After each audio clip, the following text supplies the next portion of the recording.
Good morning everyone. Deepti SK education hub channel पर आपका स्वागत है। आज हम कक्षा 8 की गणित की प्रश्नावली 4 आंकड़ों के प्रबंधन के बारे में अध्ययन करेंगे। किसी भी तरह की एकत्रित की गई सूचनाएं आंकड़े या डाटा कहलाती है। जैसे हमने कक्षा 8 में बच्चों के द्वारा टेस्ट में प्राप्त किए अंक की एक सूचना एकत्रित की, इसी प्रकार कक्षा 8 के बच्चों की जनवरी माह की कुल उपस्थिति हमने एक जगह इकट्ठा की, तो हम इन्हें आंकड़े बोलते हैं। आंकड़ों को वृत्तीय रूप में निरूपित करते हैं। इसे वृत्त आलेख या पाई चार्ट कहते हैं। पाई चार्ट में त्रिज्य खंडों का जो केंद्रीय कोण है वह 360 डिग्री होता है तथा इसमें जो प्रतिशत है वह 100% होता है।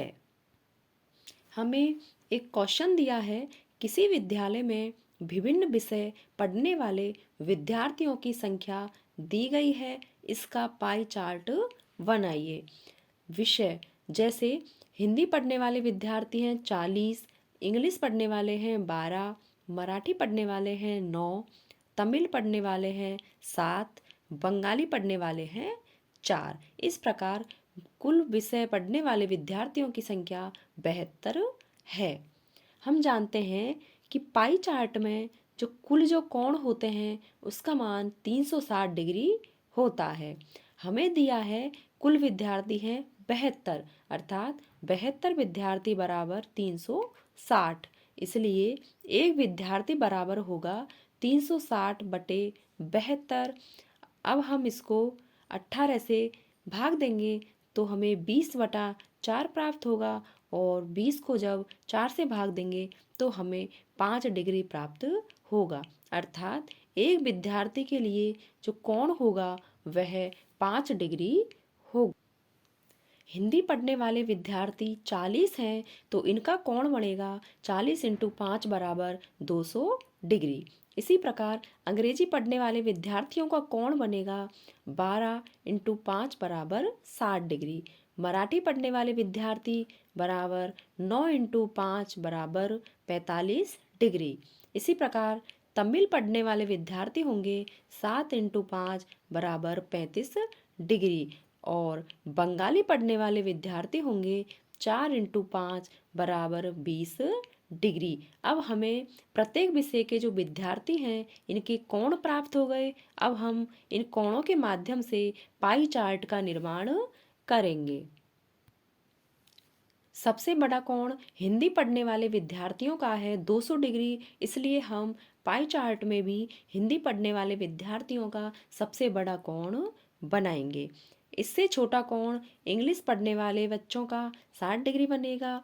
उससे छोटा कोण मराठी पढ़ने वालों का 45 डिग्री, और उससे कम तमिल पढ़ने वालों का 35 डिग्री, और सबसे कम बंगाली पढ़ने वालों का 20 डिग्री कोण बनेगा। और इन संपूर्ण कोणों का जो योग है वह 360 डिग्री होगा। इस प्रकार हम दिए गए प्रश्न से पाई चार्ट का निर्माण कर सकते हैं। इस प्रश्नावली में हमारा नेक्स्ट टॉपिक है प्रायिकता। प्रायिकता का जब हम किसी घटना की प्रायिकता निकालते हैं तो इस प्रायिकता का सूत्र होता है प्रायिकता बराबर अनुकूल परिणाम बटे कुल परिणाम।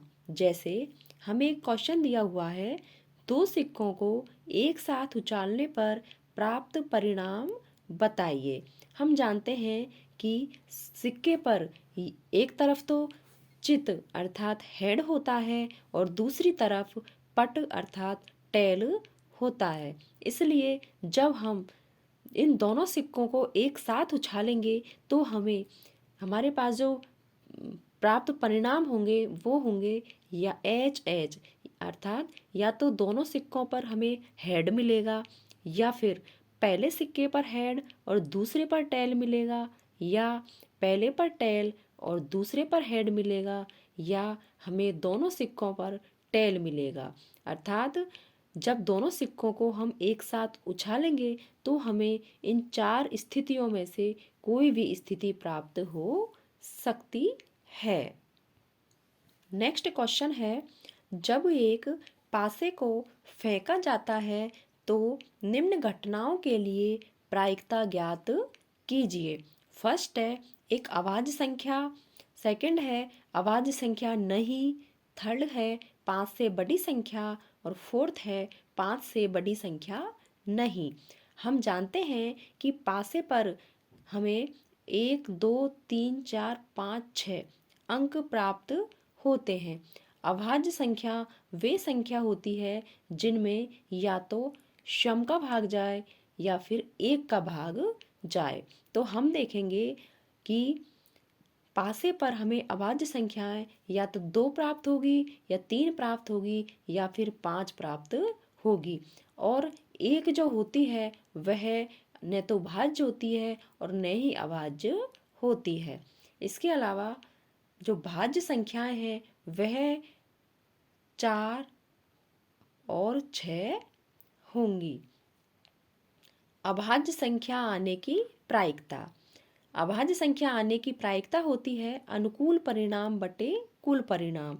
हम देखेंगे कि अनुकूल परिणाम 3 होंगे। क्यों? क्योंकि या तो 2 मिलेगी या 3 मिलेगी या 5 मिलेंगी, अर्थात कुल अनुकूल परिणाम 3 होंगे। तो 3 बटा कुल परिणाम 6 होंगे, अर्थात कुल जो हमें मान प्राप्त होंगे वो 1 से 6 तक कुछ भी प्राप्त हो सकता है। इसलिए अभाज्य संख्या आने की प्रायिकता होगी 3/6 और ये दोनों 3 से भाग जाएंगे तो हमें 1/2 प्राप्त होगा। नेक्स्ट है अभाज्य संख्या न होने की प्रायिकता। हमने देखा कि 2 3 और 5 अभाज्य संख्या थी, तो इसके अलावा बची हुई संख्याएं 1 4 और 6 अभाज्य संख्या नहीं होंगी, अर्थात अभाज्य संख्या न होने की प्रायिकता अनुकूल परिणाम 3 बटा कुल परिणाम 6 बराबर 3 से भाग जाएगा तो 1/2 प्राप्त होगा। नेक्स्ट है 5 से बड़ी संख्या आने की प्रायिकता। हम जानते हैं कि पासे पर 5 से बड़ी संख्या केवल एक अंक होता है 6, अर्थात अनुकूल परिणाम है 1 बटा कुल परिणाम 6, अर्थात प्रायिकता प्राप्त होगी 1/6। नेक्स्ट है 5 से बड़ी संख्या न आने की प्रायिकता। 5 से बड़ी संख्या 1 2 3 4 5 ये सभी हैं, इसलिए हमें 5 से बड़ी संख्या नहीं होनी चाहिए, अर्थात 6 नहीं होना चाहिए। 6 के अलावा 1 से 5 तक कोई भी अंक आ सकता है, इसलिए अनुकूल परिणाम 5 बटा कुल परिणाम 6 हमें प्राप्त होगा। इस वीडियो में हम प्रश्नावली 4 कंप्लीट कर चुके हैं। यदि आपको कोई डाउट हो तो हमें कमेंट कीजिए और चैनल अच्छा लगे तो लाइक कीजिए, शेयर कीजिए एंड सब्सक्राइब कीजिए। मिलते हैं नेक्स्ट वीडियो में। Thank you.